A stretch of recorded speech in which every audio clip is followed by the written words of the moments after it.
All right, I was going to try to avoid this subject for as long as humanly possible, but now it's just become unbearable and I have to talk about this. Oh my fucking god. Yeah, politics 2016. Just close the window now, you don't want to listen. So, I'm going to start this off with the statement that's probably going to make half of the people watching this video just close it right now and then go, I'm never going to listen to that guy again. I supported Donald Trump. And I'm not even in the States. See, I'm living in Canada. I am Canadian and American. And, well, yeah, in the last election, I would have supported the Republican candidate. Even though, generally, I identify as a liberal in politics. I have lots of liberal views. So I'm kind of, I guess, mid-left, not far-left extremist. Because I find that sickening. I find that absolutely gross, what's been going on over the last year. And the treatment of people over the last year. It's becoming disgusting. Absolutely fucking disgusting. So, I'm finding that there's a lot of, like, broad brush painting going on with people, right? Now, of course, I'm probably going to be having a personal bias of looking at it from, you know, with a compassionate viewpoint of other people who have a similar viewpoint to me, and I probably would look at that and go, oh, wow, look at all the terrible things that are happening to these people. And you know what? That's true. And at the same time, look at all the terrible things that are happening to the people who were anti-Trump, right? It's absolutely true. I'm not going to deny that there was horrible people on all sides of all arguments. I mean, it would be pretty grossly misrepresenting reality to say that there aren't people on all sides of arguments who are fucking assholes. Just fucking assholes. But of course, what I've noticed through the last year, and this is really, it's made me ashamed to call myself liberal because of this gross liberal tactic of poisoning the well, essentially. Essentially just kind of going, well, you're a racist. So I don't need to speak to you. Well, how am I a racist? Well, I don't need to explain that to you because you're a racist. Because you disagree with me, that just makes you racist or sexist, or it makes you whatever word they want to throw out there. And so I was having a conversation with somebody and I was trying to explain to them like that painting all of these people, painting all Trump supporters as racists and sexists and all of these things, as the 1%, all of these things, only these people, that's how they're being represented. Only these people would have voted for Trump. Only white men voted for Trump, right? So that makes it such a horrible thing. But the thing is, that's not the case. And I was trying to explain to this person, well, you realize that labeling all of these people as something, that's an entirely unfair statement. But of course, don't care. Oh, I don't care what you have to say. You cannot convince me.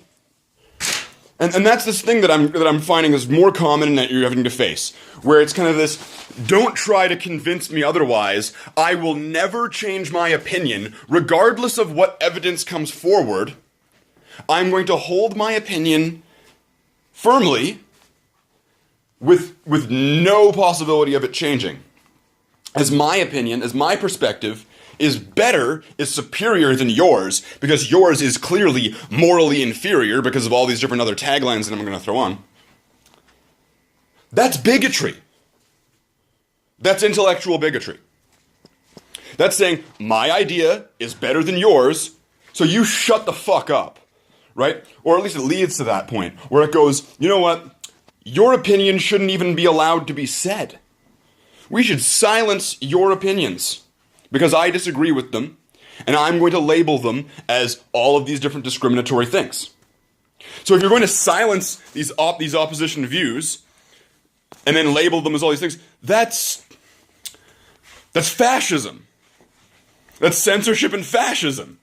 And so I'm finding it just grossly disturbing how people who are leaning left, people who are I guess, are in liberal politics, so I mean, that's the camp I'm in, are doing these tactics. And it's like, don't you recognize that those are the grossly disgusting things that we oppose, that our grandparents had fought to oppose, right? That it's not like our grandparents fought over in Europe against like the fucking Nazis to allow their children and grandchildren to live in that type of society, in that type of what do I want to call it? Like a double standard, special treatment to certain people. What's good for the goose isn't good for the gander. I can treat you badly, but if you treat me badly, it just proves my point that you're a bad person. That's very disturbing. It's dangerous. It just reminds me of, there was this certain group of people who they wanted to go into politics, right? And so they went in and they didn't win. They lost the democratic vote. They lost it, and then they couldn't accept it. They could not accept that they lost. So they rallied, rioted, and then attacked the government. Then they were arrested. Then one of them wrote this book, and then it gained a lot of sympathy, a lot of compassion. And essentially they were able to point at, well, look at what happened the last time that we tried to take power. All it does is just prove that the other side are all these horrible things, and that we are the victims, so you should put us into power.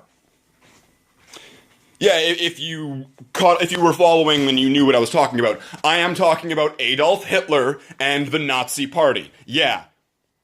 They were victims too. They cried victim as well and got sympathy from the community. They got compassion for their cries, for their claims, right? And then because they were put down, because they were defeated and arrested and all these things, that means that they were oppressed. Right? Well, of course not. No. The after result is they were the Nazis, and they did all of these horrible things. So any way that led up to this, any way that resulted in them getting into power, oh, well, that doesn't matter. So, I don't know. I just find it just very disturbing. I think that, considering I've seen, there's been all sorts of riots. There's been people who are saying that they want to attack the government, they want to take it down, tear it down, and then bring it from the roots up, right? Yeah, that sounds shockingly similar to another political group that existed in, like, the 30s, 40s kind of thing. Yeah. So, not really too excited about that. It's really irked me, because, I mean, obviously, I have problems with bigoted ideals, with people going, I'm going to shut down conversation, discussion, debate, argument. There's nothing but my side, and you cannot convince me. That sounds like a religious claim. You know how there are people who go, well, nothing would sway my opinion or my belief in God. No amount of evidence will ever change that. Well then, I guess that conversation is over then. I guess there's no argument. So what would their argument be to convince anybody else, right? Or do they just not care? See, I care. Information is important. Communication is important. That's how we come to resolutions and understanding. And right now, there's this thing where 50% of the U.S. won't speak to another 50% of the U.S. Where these people, they're treating each other like enemies. It's become this tribal us-them. And, they're the enemy. Treat them like an enemy. And you don't listen to your enemies, right? Well, let's go with that. Let's just say that, let's say we are enemies. I don't want to use that really, but let's go with that.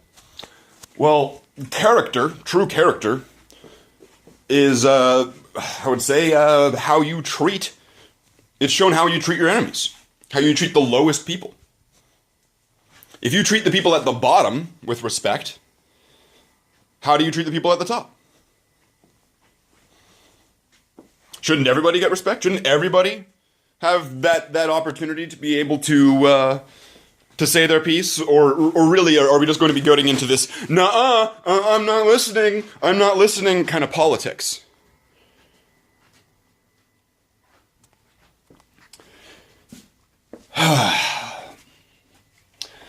It's, I don't know.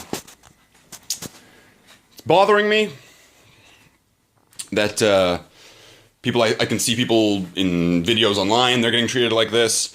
I'm being treated like this by friends and coworkers, essentially, kind of going, essentially it's like, what's that movie with like the pod people where it's like, right, like, if you say, well, I supported Donald Trump, or I don't support this, or I'm not entirely anti this, or I don't believe that that's true. I don't think that he's this and this and this and this. So the moment that you step in and go, your narrative isn't true, then you get thrown under the bus, because all people who support Trump must be, apparently, according to these ideologues, racist, sexist, white supremacist, homophobe, transphobe, Islamophobe, phobophobe things.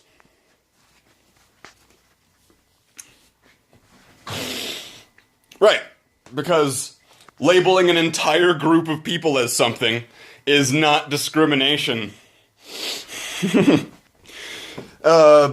I was asking one of my friends, I was saying, and I know this is kind of a token argument, but I was asking him because he said, well, all these people are racist because of all these different things. And I asked him, well, what about this one woman who immigrated to the U.S. and she was Muslim? A Muslim who had legally immigrated to the U.S., I'm just going to make that clarification out there, who supported Trump. She voted for Trump. So how is it that she is racist? Well, the response I got was, you see, people will look at her like she's a terrorist, so it doesn't matter that she voted for Trump. So it was entirely a dodge. How does that answer the question? How is this person racist? Well, other people are racist towards her. Like, what? What kind of argument is that? Am I on Earth right now? Am I on planet Earth? Do words still have meaning? Or are we just reinventing the entire dictionary to be meaningless? Are we trying to disable the English language? I mean, I would say that is how you destroy a culture or a society.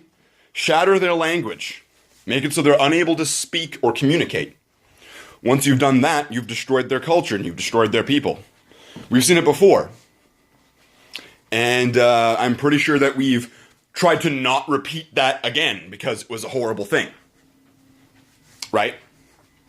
I would want to say that it is a horrible thing to do that. And generally, we learn from mistakes.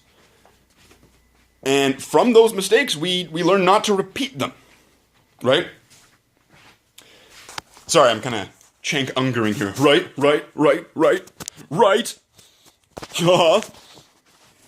Now Anna Kasparian. Fuck you! Okay, so, all right.